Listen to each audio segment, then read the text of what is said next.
الأنبياء والمرسلين وعلى آله وأصحابه أجمعين أما بعد فأعوذ بالله من الشيطان الرجيم بسم اللہ الرحمن الرحیم۔ نیت کی تعریف، نیت شرائط نماز میں سے ہے، شرط نہیں ہے تو نماز ہی نہیں ہوگی۔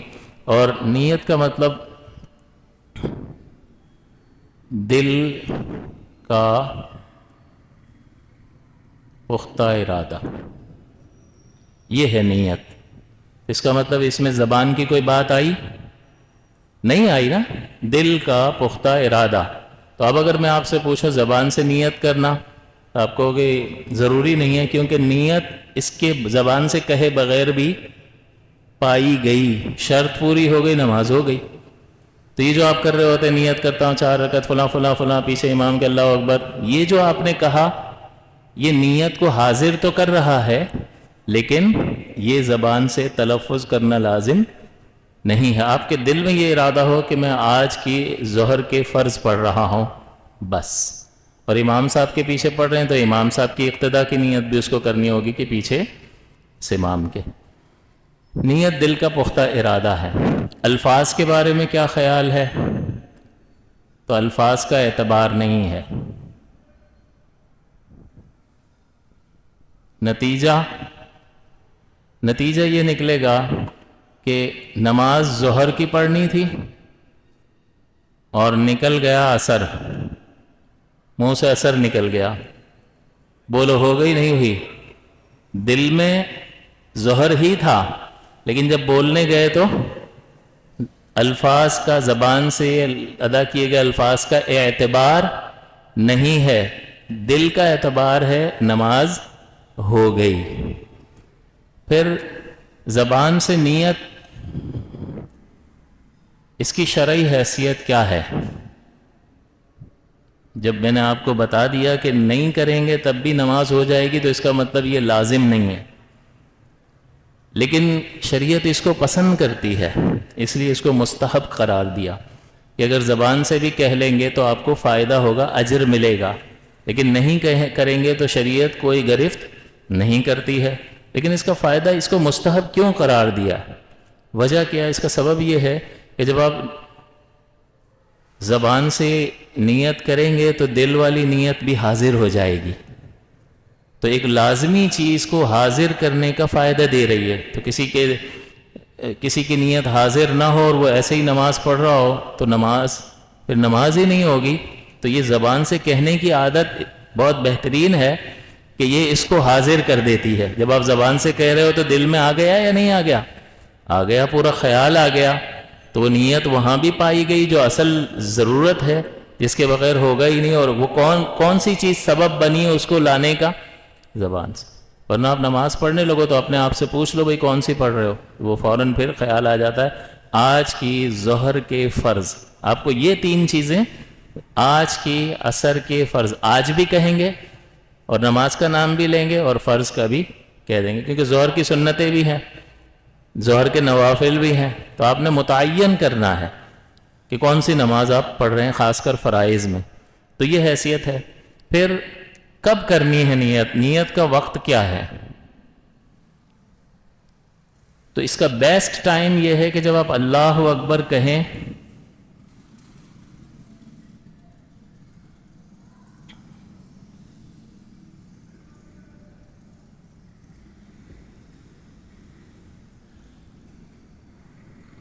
جب آپ اللہ اکبر کہہ رہے ہیں اس وقت یہ ارادہ موجود ہو، بیچ میں اللہ اکبر کہنے اور نیت کے درمیان فاصلہ نہ ہو، یہ بہترین ہے، اولا کہا ہے، اولا مستحب ہے، بہترین ہے، کیونکہ اب تو کوئی یہ نہیں کہے گا بیچ میں کوئی چیز فاصلہ آ گیا۔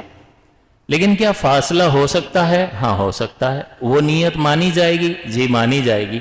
مثال کے طور پر اذان ہوئی، آپ دفتر میں کام کر رہے تھے، آپ نے کام چھوڑ دیا اور نماز کی تیاری میں لگ گئے، واش روم گئے، وضو کر رہے ہیں، مسجد کی طرف چل کر جا رہے ہیں، تو اب آپ کی جو نیت ہے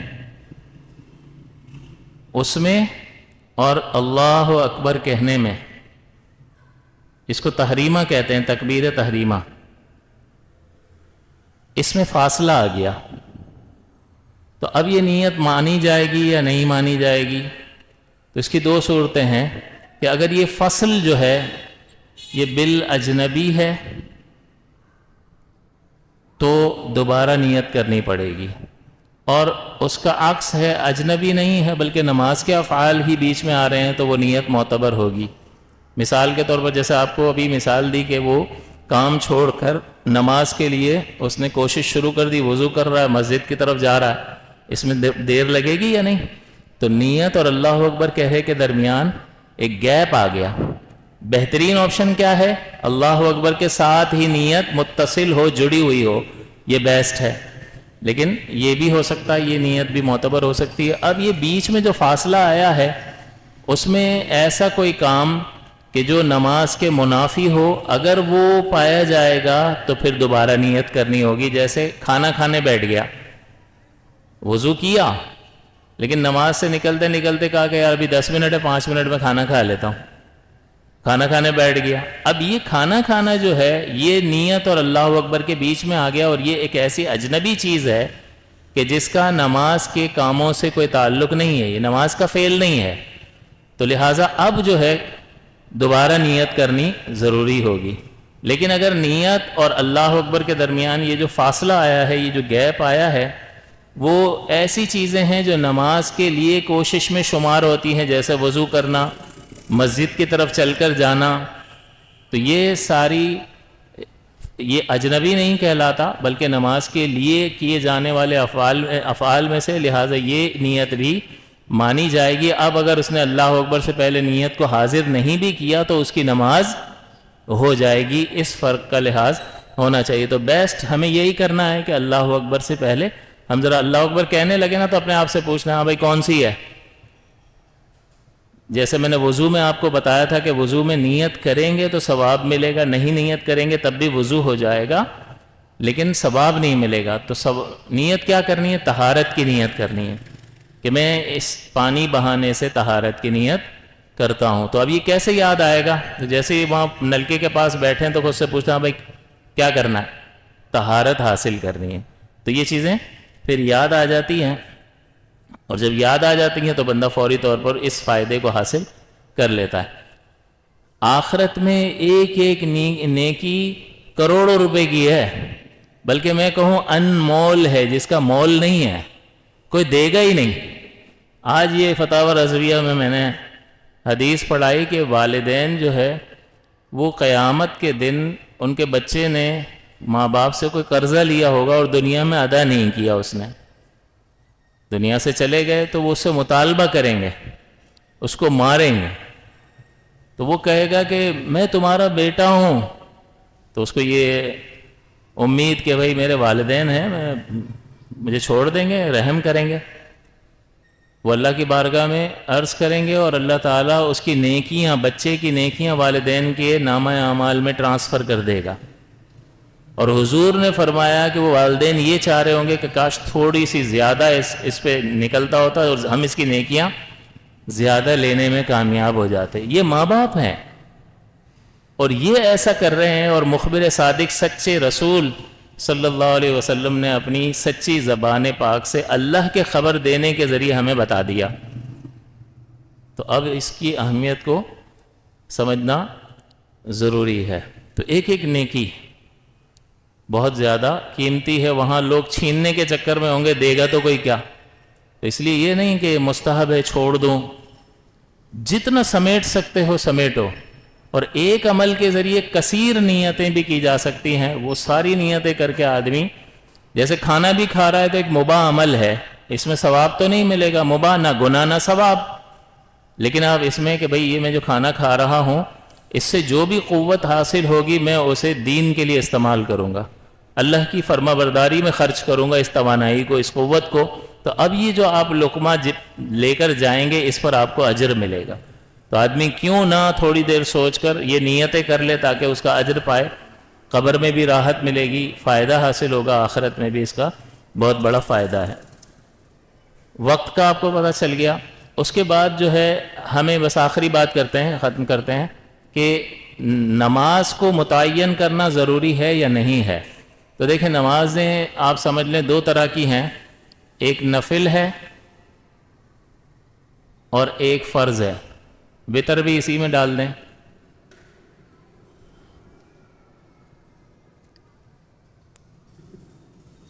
فرض نماز جو لازم نماز ہے اس میں آپ کو نماز کو متعین کرنا پڑے گا. باقی نمازوں میں ایسے ہی مطلق نماز کی نیت چل جائے گی.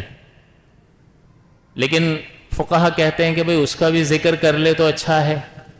جیسے سنت پڑھ رہا ہے تو سنت کا ذکر کر دے، تراویح پڑھ رہا ہے تو تراویح کا ذکر کر دے، تہجد پڑھ رہا ہے تو تہجد کا ذکر کر دے.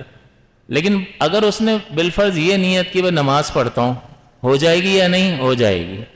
یہ والی نماز جو ہے نفل نماز میں سب داخل ہے. نفل کا مطلب ہوتا ہے زیادہ، تو جو لازمی نماز سے زیادہ نماز ہے وہ سب نفل میں آتی ہے. لہٰذا نفل میں جو میں آپ علیحدہ سے اپنی طرف سے پڑھتے ہیں نفل ہے، سنتیں بھی نفل میں شامل ہیں. تو یہ دونوں چیزیں نفل میں شامل ہیں. لیکن بہتر یہ ہے کہ سنت میں نبی کریم صلی اللہ علیہ وسلم کی پیروی کی نیت کر لے، یہ اچھا ہوتا ہے. لیکن بالفرض میں نماز پڑھ رہا ہوں اللہ اکبر، اس کے ذہن میں ہے کہ وہ کون سی نماز پڑھ رہا ہے، تو ٹھیک ہے مطلق نماز کی نیت سے، یعنی دل میں ارادہ ہی نیت کہلاتا ہے. مطلق نماز کی نیت ہوگی، کسی نماز کو فکس نہیں کرے گا تب بھی نماز ہو جائے گی. لیکن فرض میں you will have to fix it، آپ کو اس کو فکس کرنا پڑے گا، کیونکہ اس پورے وقت میں یہ گنجائش ہے کہ ظہر کا جتنا بھی وقت ہے اس پورے وقت میں آپ ظہر بھی پڑھ سکتے ہیں اور پورے وقت میں نفل بھی پڑھ سکتے ہیں. تو اب ایک نماز کو متعین کرنا ہوگا کہ میں فرض پڑھ رہا ہوں، اس کی نیت لازم اور ضروری ہوتی ہے. تو لازم نماز میں آپ کو متعین کرنا ہوگا کہ میں فرض پڑھ رہا ہوں. تو دل کے ارادے میں کیا رکھیں گے؟ آج کی ظہر کے فرض، آج کی عشاء کے فرض، یہ دل میں لے آئیں گے اور پھر اللہ اکبر کہہ دیں گے تو ہو جائے گی نماز، نیت پوری ہو جائے گی. رکعت کا ذکر، رکعات کا ذکر کہتے ہیں نا، 4 رکعت ظہر، 3 رکعت مغرب، یہ ضروری نہیں ہے. جب ضروری نہیں ہے تو کیا مطلب؟ کرے نہ کرے. کسی نے نہیں کیا، آج کی ظہر کے فرض پڑھتا ہوں اللہ اکبر، تو رکعت تو ذکر نہیں کی، ہوئی یا نہیں ہوئی؟ ہو گئی. اس لیے کہ رکعات کا ذکر کرنا ضروری نہیں تھا. تو بالکل ذکر نہیں کیا تب بھی ہو گئی، ذکر کر دیا تب بھی ہو گئی. ذکر کرنے میں غلطی ہو گئی. آج کے مغرب کے فرض پڑھتا ہوں 4 رکعت، اب ہے 3 اور منہ سے کیا نکل رہا ہے؟ 4. تو رکعت کا ذکر ہی ضروری نہیں ہے، تو چاہے نہ کرے تب بھی ہو جائے گی، یا اس میں کوئی گڑبڑ ہو جائے تب بھی نماز پہ کوئی فرق نہیں پڑے گا. کہ کہے بھائی میں نے تو مغرب کے 4 فرض کہہ کے پڑھ لیے، وہ تو 3 ہوتے ہیں، نماز ہوئی نہیں ہوئی، دوبارہ پڑھوں کیا؟ وہ برابر والے کو بھی نہیں پتا اس کو، کیونکہ دین سے تو کوئی، اب یہ جائز ناجائز سکھا رہے ہیں بھائی. مولانا ہر ہفتے آ جاتے ہیں، جائز ہے ناجائز ہے، کرو نہ کرو، کرو نہ کرو، کرو نہ کرو. کوئی پیسہ ویسا نہیں مل رہا ہمیں، اور کہیں وقت لگائیں تو یہ آخرت کی تیاری ہے، یہ انسان بنانے کی تیاری ہے. یہ صورت کے اعتبار سے جو انسان نظر آتا ہے نا، وہ حقیقتاً انسان اللہ کی ہدایات پر عمل کرنے کے بعد بنتا ہے، کہ اس میں روحانیت پیدا ہوتی ہے، ورنہ حیوانیت ہی حیوانیت نظر آ رہی ہے. تو صورت کے اعتبار سے جو انسان ہے وہ اللہ کی ہدایت پر عمل کرنے کے بعد انسان بنتا ہے. تو یہ آپ کو اللہ کی ہدایت سکھا رہے ہیں، اس کے مطابق عبادت کریں گے، یہاں بھی سرخرو ہوں گے اور آخرت میں بھی انشاءاللہ بیڑا پار ہوگا. تو یہ رائے گا نہیں جا رہا. تو بہرحال رکعت کا ذکر کرنا لازم اور ضروری نہیں ہے. بس آخری اس میں یہ ہے کہ نماز جنازہ میں جو نیت کرنی ہوتی ہے اس میں آپ کو بعض اوقات عورت کا جنازہ ہوتا ہے، مرد کی نیت کر رہا ہوتا ہے، پتہ ہی نہیں ہوتا. ہمارے ذہنوں میں یہی ہوتا ہے کہ عورتیں تو مار کے ہی مرتی ہیں نا، یہ کہاں آئی ہوگی، آدمی ہوگا بیچارہ. لیکن وہ اس اعتبار سے وہ نیت کر رہا ہوتا ہے مرد کی، اور ہوتی عورت ہے. تو اب اس طرح کی اگر غلطی کرے گا تو نماز جنازہ نہیں ہوگی. تو یا تو وہ اشارہ کر دے کہ اس میت کی نماز جنازہ پڑھتا ہوں، اب وہ جو بھی ہے ہو جائے گی. دوسرا، جس میت پر امام نماز پڑھ رہا ہے نا، جو نماز امام کی ہے وہی پڑھتا ہوں، ہو جائے گی. لیکن اگر سیانہ بن کے خود نیت کرتا ہے تو پھر اس کو صحیح نیت کرنی ہوگی کہ مرد ہے تو مرد کی نیت کرے اور عورت ہے تو عورت کی نماز جنازہ کی نیت کرے. لہٰذا بیسٹ پالیسی کیا ہے؟ جو نماز امام کی وہ میری، دیٹ از اٹ، آپ کو ثواب مل جائے گا. اس میں جماعت شرط نہیں ہوتی، اکیلا آدمی بھی پڑھے گا تو ہو جائے گی. تو امام کو تو مسائل پتہ ہوتے ہیں، تو ایسا نہیں کہ وہ جنازہ ہی نہیں ہوگا، وہ نماز ہو جائے گی. امام نے پڑھ لی بس ہو گئی، باقی سب کی نہیں ہوئی تو نہیں ہوئی، ان کو اجر نہیں ملے گا. اور اس کا اجر بہت زیادہ ہے، نماز جنازہ کا اجر بہت زیادہ ہے، احد پہاڑ کے برابر. سب خیرات کرنا جو ہے اس کا اجر ہے، اور احد پہاڑ بہت میلوں کی مسافت پر پھیلا ہوا ہے، تو جنازے میں شرکت کرنے کا بڑا اجر ہے. تو مسئلہ نہ جاننے کی وجہ سے نماز ہی نہیں ہوئی تو یہ شخص اس اجر سے محروم ہو گیا. وہ قضا وغیرہ لازم نہیں ہوگی، قضا اس کی کیا ہوگی، وہ نماز ہو گئی، وہ حق تھا وہ دوسروں نے پورا کر دیا، آپ اجر سے محروم ہو گئے. وجہ اس کی یہ ہے کہ مسئلہ معلوم نہیں تھا. اللہ تعالیٰ سے دعا ہے کہ اللہ تعالیٰ ہمیں سیکھ کر علم حاصل کر کے درست طریقے سے عبادات کرنے کی توفیق عطا فرمائے. آمین. وآخر دعوانا الحمدللہ رب العالمین. اللہ